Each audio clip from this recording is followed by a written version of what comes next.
Hey everyone, it's your girl, Sanj. Welcome back to my channel. If you are new here, welcome. I didn't hit that perfect soprano note, but you know what? I hope that this content will hit for you today because we are going to be talking about 11 ways that you can prepare for marriage right now. And y'all, this advice comes from my own personal experience as a newlywed. I recently celebrated 1 year of marriage with my husband, my king, my chocolate baby, whom I met on Tinder about 3 years ago now. This is stuff that you can do now to prepare so that when your spouse comes along, you can really be ready for that and ready to create a beautiful, healthy, lifelong, lasting marriage. So with all of that good stuff out of the way, let's get right into it. We're coming out of the gate hot. Okay, the first thing that you can do to prepare for marriage right now is to address and heal any sexual trauma that you may carry. And so when I say trauma, I'm not just talking about things that may have happened to you physically. I'm also talking about addressing any negative mindsets in your mind, any negative messages you may have received around sex, because sex is a huge part of marriage and a huge part of building a lasting one. And so, as y'all know, I'm a Christian. I believe in saving sex for marriage. I, as an imperfect person, did not save sex for marriage. Despite all of my best efforts, I failed many times. And so I had a lot of things that I had to unpack, let go of, and heal to be able to have a healthy, beautiful sexual relationship with my husband. And that is something that you can do right now, whether you have sexual experience or don't have sexual experience. Y'all, do that work because it's going to set a solid foundation for a really beautiful, free marital sex life. The second thing that you can do to prepare for marriage right now is to establish a self-care routine. And you may be rolling your eyes like, okay, Sanj, everybody's talking about self-care, but it really is important because, again, in marriage, you are living with somebody else, you're building a life with somebody else, and it's important to be able to continue to take care of yourself because you may or may not be working. At one point in the future, you may have kids and expand your family. And so you really have to be grounded in taking care of you so that you can show up for the other people in your life. So a self-care routine doesn't have to be super expensive. It doesn't mean you have to get your nails done every couple of weeks. Really, it just means cultivating a practice of taking care of your body, of your mind, of your spirit, and of your emotions. The third thing you can do to prepare for marriage now is to get clear on what you want, but to leave enough room so that God can give you what you need. And what I mean by this is, y'all, I've been guilty of it too. Sometimes we have these incredibly long lists of what we want in a spouse, which, it's great to have some specifics there. But at the end of the day, God is really who knows who's the best person for us. So it's a collaborative effort of putting down things that you want and then talking to God about those things because He can give you what you need, and that is significantly better than everything that we can put together for ourselves because, He knows everything about us and about the future and all of that good stuff. So I would encourage you to do some journaling around this, get into some prayer around this, and get clear about what you want with room for the good Lord. The fourth thing you can do to prepare for marriage now is to hold yourself to a standard of cleanliness. And y'all, I just gotta be honest with this one. All of my roommates can testify that I am not a dirty person, definitely not dirty, but I can be messy. I'm an artiste. Sometimes, there may be some clothes on the floor, okay? Sometimes I may have just gotten so passionate about something I was writing that I forgot to do the dishes. Anyway, that has been a learning curve in my marriage because cleaning is a collaborative effort, right? I'm not saying that cleaning all falls on a woman. What I'm saying is being able to be cleanly, keep up a house, keep up a home, whatever that looks like for you right now, whether that's a dorm room, whether it's a one-bedroom apartment, a studio, or whether you're living with roommates. Whatever your situation, you can treat that like home now and keep it clean. The fifth thing you can do to prepare for marriage now is to release any unforgiveness, bitterness, resentment, saltiness from past relationships. And this is huge because when you meet somebody who's incredible, who could be your future spouse, you don't want to punish them for the mistakes of somebody else's past, and you don't want to bring negative energy or negative assumptions to that relationship.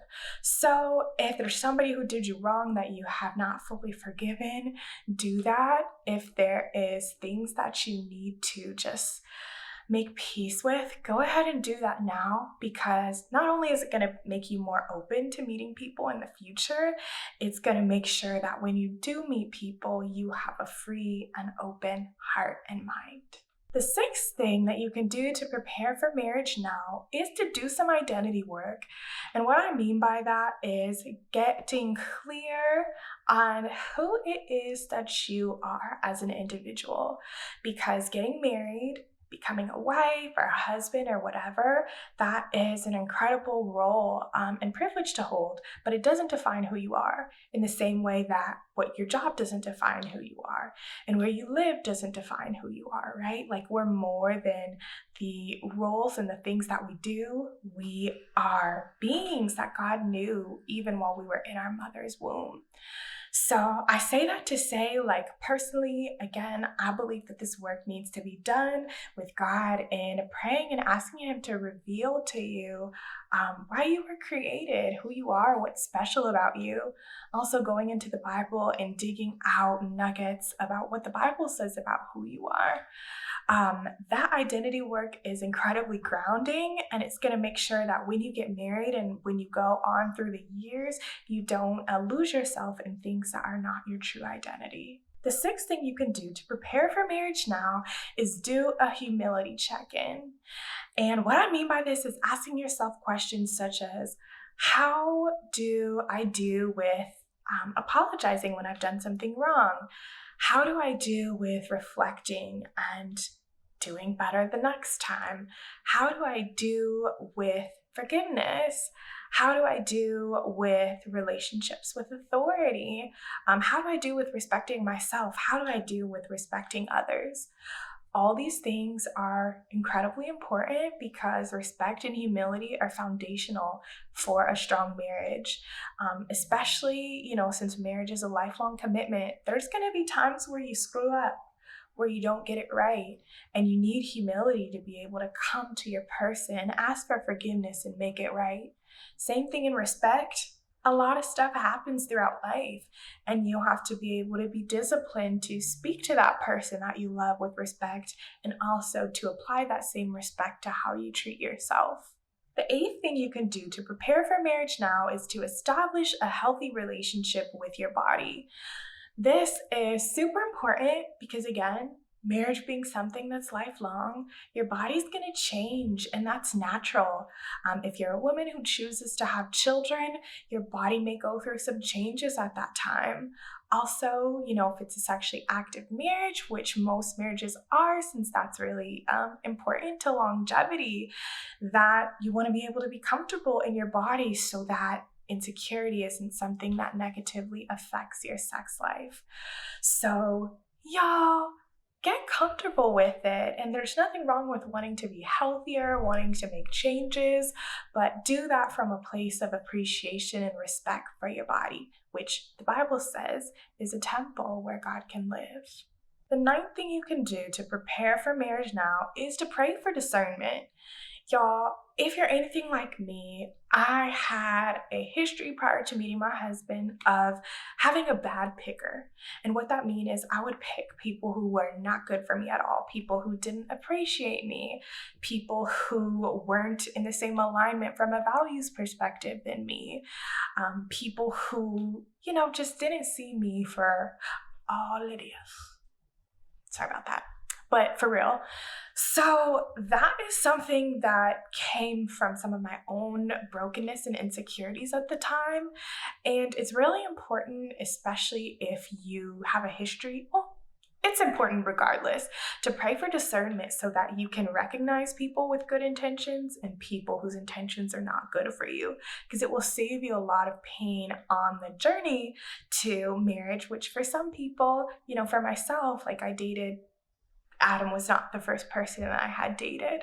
So to have that be the best journey with the least pain possible, really pray for that discernment. The 10th thing you can do to prepare for marriage now is to experiment in the kitchen and find 5 meals that you can make that are bomb. Y'all, I don't care if you're a guy, if you're a gal, cooking is a huge asset. And knowing how to cook, whip up something. It's the key to the heart, okay? And it's just like a good thing to be able to do. It helps because we all can be not so great when we're hangry. So knowing how to whip something up can be such a blessing in a marriage. And it's also fun to do while you're figuring out what works. So get you, a little recipe book, try some things out, find 5 things you love. You can break them out, in the dating process of like, ooh, you like this mac and cheese? Kind of show them what you can do. But anyway, got off track there. Cooking and having a little repertoire is a huge asset. And the 11th thing you can do to prepare for marriage now is to live joyfully and happily now. And y'all, this is so important because you never know at what point you're going to meet your future spouse. It could be now, it could be a couple months from now, it could be a couple years from now. And so we can't spend all our time waiting for that to happen. It's going to happen. But in the meantime, we want to live purposefully, live intentionally, to be happy and to live joyfully. So do things that make you happy. Find people that make you happy and make you feel alive. And live that now, because it's going to make you that much more interesting and attractive when you do meet people. But most importantly, that's life and we got to live it up. So I hope this video was encouraging for you. And I'd love to know some of your stories. Mine, I might make some videos sharing some more things about my journey, but I just want to encourage y'all to, keep praying, keep bettering yourself, and living the best life that you can. Until next time. Also, if you haven't subscribed yet, please do join me. You'll see my face every Friday, or really whenever you want to see it. So, thanks everyone.